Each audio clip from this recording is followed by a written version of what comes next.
Assalamualaikum warahmatullahi wabarakatuh. Perkenalkan, nama saya Leni Desi Permatasari dengan NIM 231080200024. Nah, di sini saya akan menjelaskan tentang kepribadian suatu individu ya. Nah, definisi kepribadian ini tuh adalah konsep yang sangat kompleks dan multifase. Secara umum, kepribadian ini tuh merujuk pada pola perilaku, pikiran dan emosi yang relatif stabil dan unik untuk menentukan bagaimana seseorang ini tuh beradaptasi dengan lingkungannya. Nah, kepribadian ini dibentuk oleh interaksi berbagai faktor. Dua penentu utama ini tuh ada hereditas atau keturunan. Hereditas ini mengacu pada faktor-faktor yang ditentukan pada saat pembuahan atau yaitu warisan biologis, fisiologis, dan psikologis yang diwarisi dari orang tua.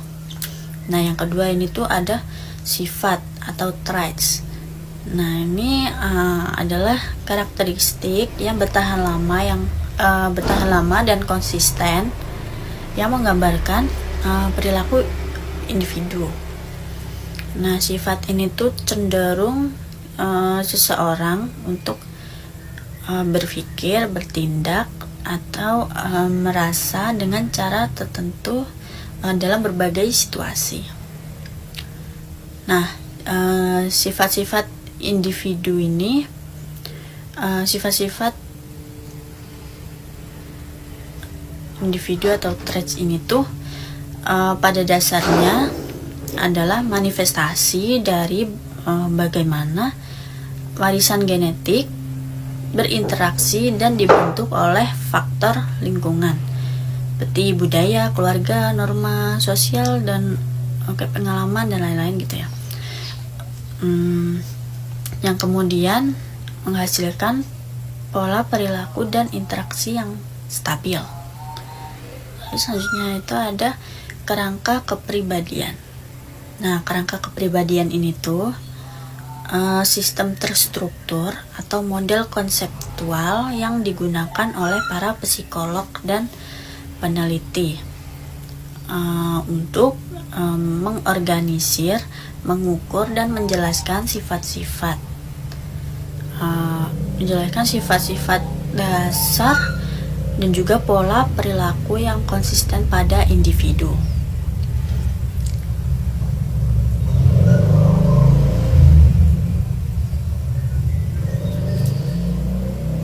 Nah, singkatnya ini tuh kerangka kepribadian tuh adalah suatu peta gitu ya. Peta yang membantu kita memahami dan mengkategorikan kompleksitas kepribadian manusia. Kepribadian individu. Yang pertama ada MBTI. Nah, MBTI ini tuh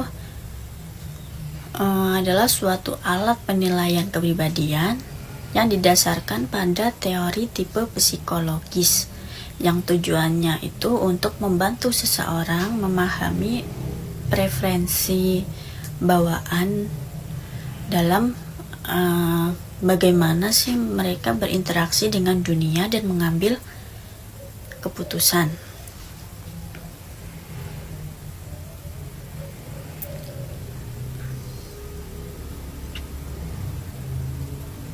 Nah, MBTI ini mengukur kepribadian berdasarkan 4 skala dikotomi atau 2 sisi perlawanan. Nah, tipe indikatornya tuh ada yang pertama extraversion dan juga introversion. Nah, di mana hal ini tuh menunjukkan dari mana seseorang mendapatkan energi dan mengarahkan perhatiannya. Contoh penerapannya itu misalnya pertama untuk extraversion dulu ya. Ini tuh energi yang berasal dari interaksi sosial, yaitu ibaratnya kayak ekstrovert gitu ya. Lalu kalau yang Introversion itu energi dari waktu sendiri dan refleksi. Dia tuh kayak orang yang introvert. Nah, yang kedua ada sensing atau penginderaan dan juga institusi, yang dimana menunjukkan bagaimana seseorang ini tuh mengumpulkan informasi.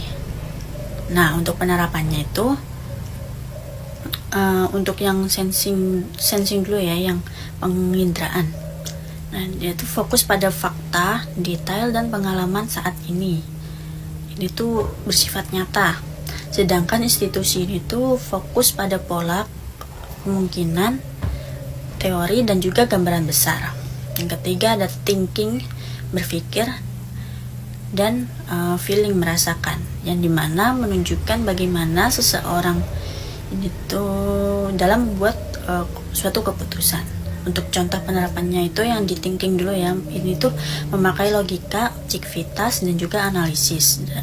Sedangkan feeling ini memakai nilai, harmoni, dan juga pertimbangan dampak pada orang lain, kayak membutuhkan orang lain gitu. Lalu yang keempat ada judging atau menilai dan juga perceiving atau memahami, yang dimana menunjukkan bagaimana seseorang menjalani kehidupannya di luar. Contohnya untuk yang judging dulu ya, atau menilai itu dia tuh suka terstruktur, terorganisir, dan juga membuat keputusan itu secara cepat. Sedangkan perceiving itu lebih memahami gitu ya. Dia tuh lebih suka yang fleksibel, spontan, dan membiarkan pilihan terbuka. Lalu yang kedua tuh ada model kepribadian 5 besar atau sering disebut juga Big Five model. Nah, model 5 besar ini adalah suatu kerangka kerja kepribadian yang paling diterima secara luas dan didukung oleh riset ilmiah dalam psikologi. Kerangka ini tuh berpendapat bahwa sebagian besar variasi kepribadian manusia ini dapat diringkas menjadi 5 dimensi dasar. Atau 5 dimensi ini tuh sering disebut dengan ocean ya. Yang pertama openness to experience atau keterbukaan terhadap pengalaman, yang dimana tingkat imajinasi, keingintahuan intelektual, dan ketertarikan pada hal-hal baru. Contohnya suka bepergian ke tempat asing, ke tempat lain gitu, mencoba makanan yang aneh atau membahas tentang filsafat. Nah, dia tuh sukanya yang terbuka gitu. Yang kedua, yang C itu adalah conscientiousness atau kehati-hatian, yang dimana menunjukkan tingkat tanggung jawab, keteraturan, ketekunan, dan orientasi pada tujuan. Contohnya selalu datang tepat waktu, terus merencanakan tugas jauh-jauh hari dari deadline, dan dia tuh sangat terorganisir banget gitu.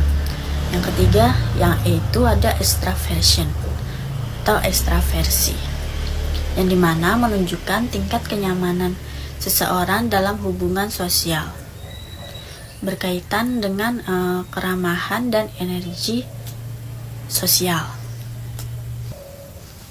Contohnya itu seperti menjadi pusat perhatian dalam pesta, dalam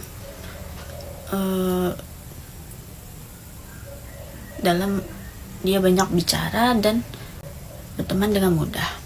Lalu yang keempat ada A itu agreeables atau keramahan, yang dimana menunjukkan kecenderungan seseorang yang bersifat kooperatif, hangat, dan juga baik hati terhadap orang lain. Contohnya seperti dia senang membantu orang lain Lalu dia sering banget menghindari konflik, dan juga dia tuh mudah dipercaya orang lain. Lalu yang kelima ada yang tadi tuh ada neurotisme. Nah itu tuh yang dimana menunjukkan tingkat penyesuaian emosional seseorang berkaitan dengan kecemasan, lalu suasana hati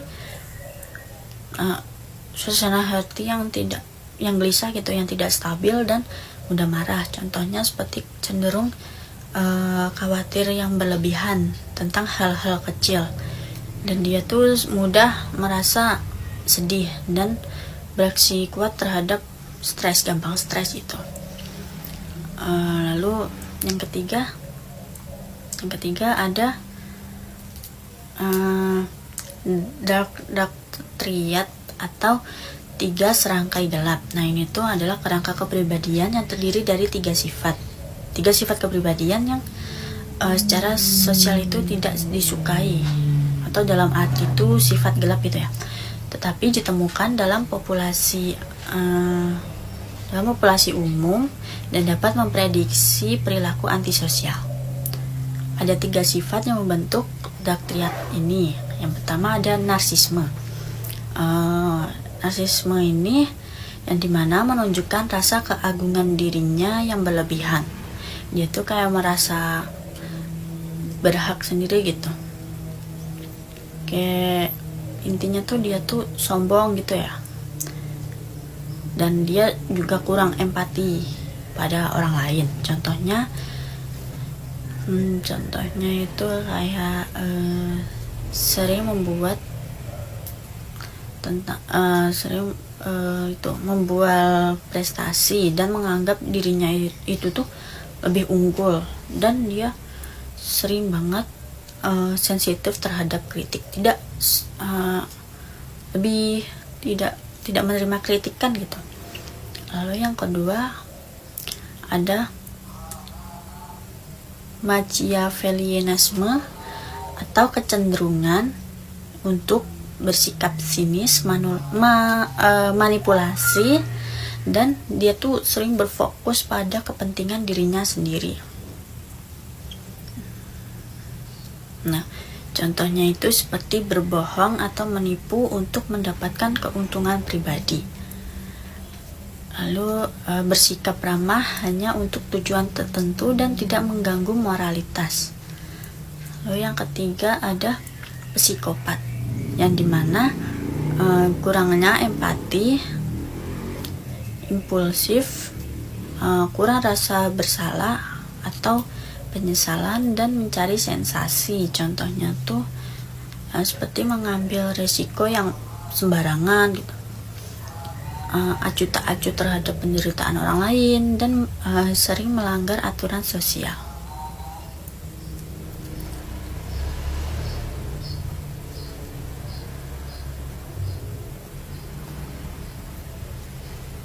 Nah, sekian dari penjelasan yang saya sampaikan. Terima kasih. Wassalamualaikum warahmatullahi wabarakatuh.